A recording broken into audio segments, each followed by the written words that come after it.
What is up, everyone? Good morning to you. It is another Sunday. It is another Random Comic Books review with yours truly, Corey James. So, grab your coffee. Let's get started. This is going to be part 2 of the X-Men Black review. I got my Juggernaut Black and my Emma Frost Black. I did get to read them.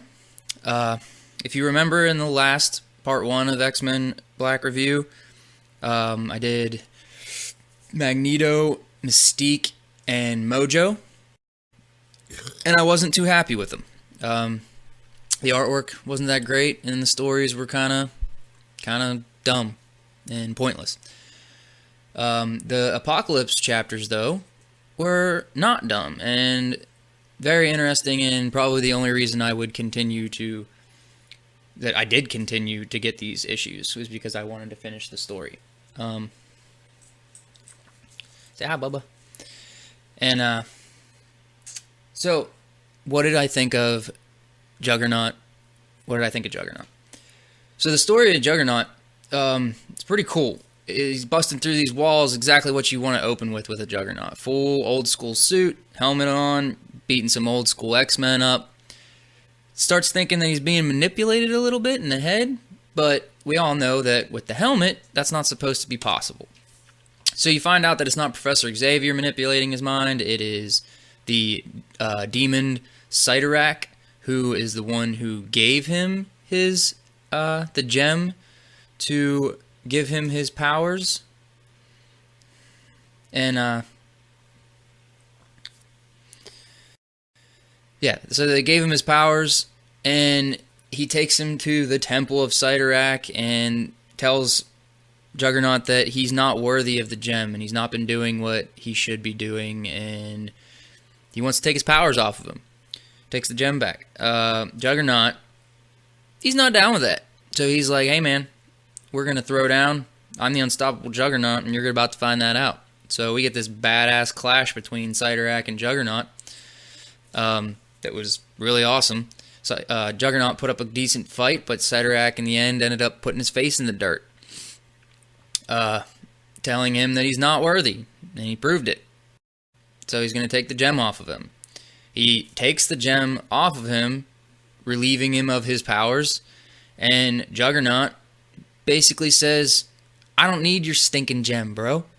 I'm the unstoppable Juggernaut, and I'll take you down without it. So, like, the cool thing about Juggernaut's character was always that he wasn't a mutant. Like, he was a regular dude, just that found this gem and became super powerful. And he was kind of always a dick, so it made him even more of a dick. But this one issue changed all of that. So he stands up, he says, I don't need your gem, I'm still the unstoppable Juggernaut, and he starts going at Cyttorak, and he whoops Cyttorak's ass, puts his face in the dirt without the gem. And Cyttorak starts laughing and says, this was a test, I wanted to show you that you didn't need the gem, and that you are Juggernaut no matter what. And sends him back to Earth. And then that's the end of that issue. So, I'm definitely down with this. This was the best issue so far of the X-Men Black run. That's awesome. You just upped the character of Juggernaut. And a lot of people might say that you took the one thing that made him interesting away, but I disagree. I think now he's not a mutant. And he's not some dude with a mystical gem given to him by a demon. He is just Juggernaut. Like, he's just super powerful for no specific reason. Like, he's not a mutant. So I think that's awesome. And I would like to see where they're going with that story. Am I gonna keep subscribing to that? I will get to that later. So the chapter of Juggernaut ended at the end of Mojo, or Mystique. Yeah, Mystique. With him reverting with Apocalypse reverting back to basically like a hairy caveman and losing all his intelligence.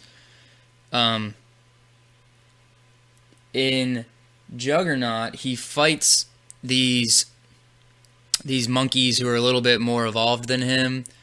He fights them, and then all of a sudden this big white blast comes and kills all the monkeys, and you see the dudes from the very beginning that Apocalypse was doing the experiment on to transfer his powers and his consciousness into a new body, because that was the whole point of the story, was his body's finally giving up on him and he needs a new body like Apocalypse always does.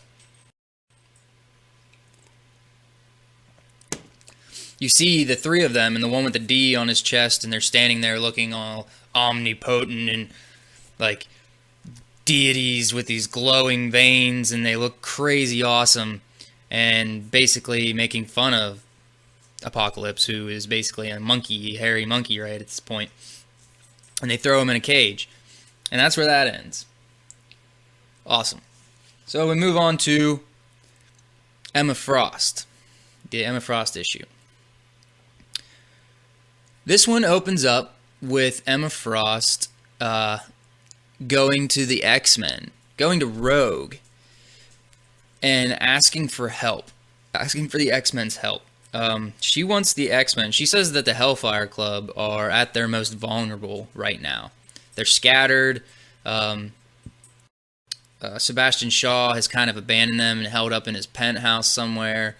So she wants the X-Men to attack and take the Hellfire Club out once and for all.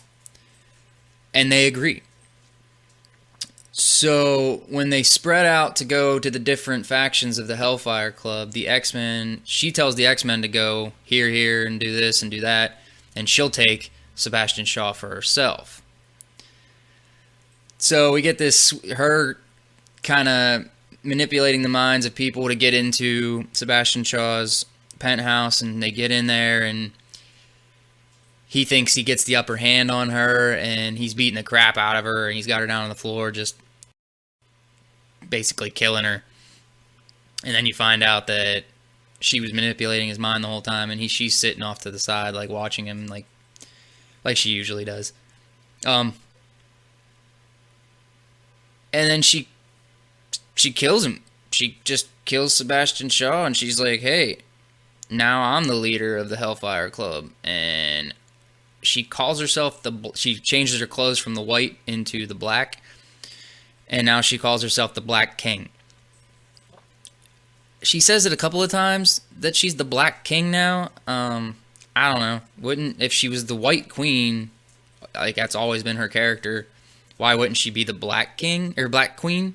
That would have made more sense to me. I know that she's taking the title from Sebastian Shaw as the Black King, but you're not a king, you're a queen, so I don't know where they were going with that. Overall, it was a pretty cool issue. It was interesting. It was short. There wasn't much there, just like the rest of them. One of the better ones, definitely. It was better than the first three, but it wasn't that great. So the final chapter of Apocalypse was in this one. He is in the cage, and he's being tortured by these dudes that he created on accident, and he has his final thought before he reverts completely back to an animal, where it's just him saying survive over and over and over again, and he bites the hand of the one dude, and then the other one opens the cage to try to stop him, and he like chomps into him, and when he chomps into him, something happens to where he absorbs them and reverts back into Apocalypse, but with a new crazy looking body with all these glowing stripes, and he looks crazy awesome, and he's better than normal. He's at another level now. So he figures out that this island that he was on, or this place that he was at this whole time, that he thought he traveled in time, and so did I. He finds out that the island is him. His DNA, when he was trying to use the machine at the beginning, something happened and took his DNA and created an entire island of things bugs, plants, people that were all higher elevated evolution because it was all made from Apocalypse's DNA. That's pretty awesome. So that's how he was able to absorb those people to make himself a new body, is because they were technically him, I guess. But then, he, being the egotistical deity that he is, says that nothing can exist. He is the god. Like, there shouldn't be any more of him. So he decides to destroy everything that's there and every living thing that's on that island and destroy the island itself. Obliterates it. And as he's flying away, there's this little tiny little plant thingy that falls into the ocean and floats down, and it starts glowing, and it says "the end" with a question mark, and it shows that little. So apparently a part of his DNA evolution plant stuff fell into the ocean, and we might see more of that.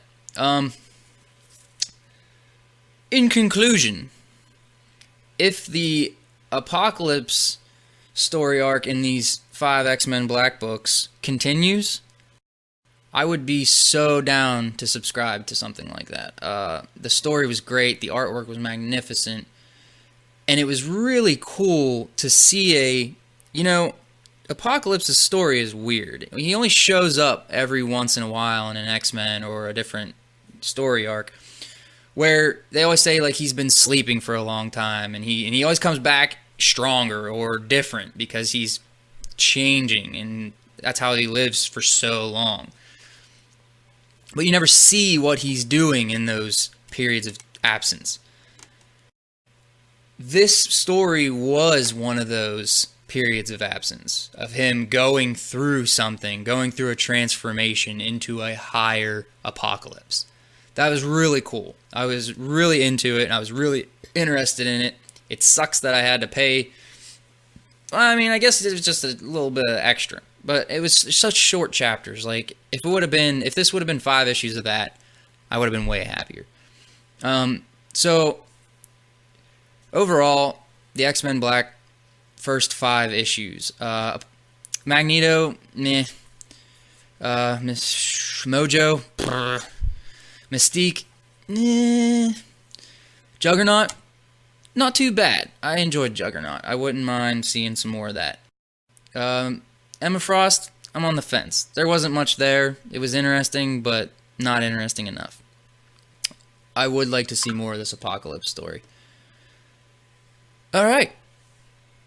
So that's it. That's the my review of the first 5 issues of X-Men Black. I'm not sure if Marvel is going to continue it with more characters, if they're going to continue to move on with these story arcs, with these characters. I don't know. I'll have to look it up, and I'll have to let you guys know in one of the coming random comic books reviews. I'm not really sure what I have planned on going forward here. I've been reading X-Men The Onslaught Saga, and it's really good, so I might review that for you guys at some point. I just got my November issue of 7 to Eternity, number 12, so I have 11 and 12, and I haven't read them yet. And I did my volume 2 of 7 to Eternity review last week. Or no, I did the random box. But before that, I did. So I'll probably wait until I get the end of this year's issue, and then maybe do a review of 11, 12, and 13 of 7 to Eternity. And I also have an idea. If you watched last week's episode where I did the unboxing of the comic book lot that I got, I'm thinking about, I got the box right here beside me of all my comic books, my entire collection. Maybe at the end of each episode or at the beginning of an episode, if I don't have anything planned for the next week, we'll do a random poll. Won't look, I'll put my hand down there, I'll pull a book out, and then that's what I'll review the next week. I don't know. Let me know in the comments if you think that's a cool idea. I think that's a pretty cool idea. If you're on the Suicide Moses Productions channel, which you probably are, hit the subscribe button. Click the little bell for the notifications. It'll tell you every time we put up a video. We got the Strange Planet podcast with my co-host Anthony Zevatek every week, where we talk about movies, comic books, just tons of pop culture in general. That's a lot of fun. We got the Wrestling Roundup every once in a while, where Anthony does some recaps of what's going on in the world of wrestling. We got the Random Comic Book Review every Sunday. And I got a couple more shows rattling around up here in my brain. I'm thinking about doing a little video called Off Topic, where I just talk about random stuff that I'm interested in that doesn't have to do with comic books. And I would like to do a video about music you should be listening to. Not because I think that my taste is better than yours, but I have noticed that, as a lot of people, nowadays with music being so readily available, we find bands that not everybody knows about. Everybody has bands that they listen to that it doesn't seem like anyone else knows. And I have a ton of bands that I think are really good, and they don't get a lot of hype. So I think I'm going to do a video where I talk about some of them bands and let you guys know what I think about them, and maybe you find a couple of some new music that you like. Sounds cool to me? Sound cool to you? All right. So that was it. Thanks for watching. As always, I hope you have a good rest of the Sunday and a good week. We'll see you midweek for the Strange Planet podcast. Later on.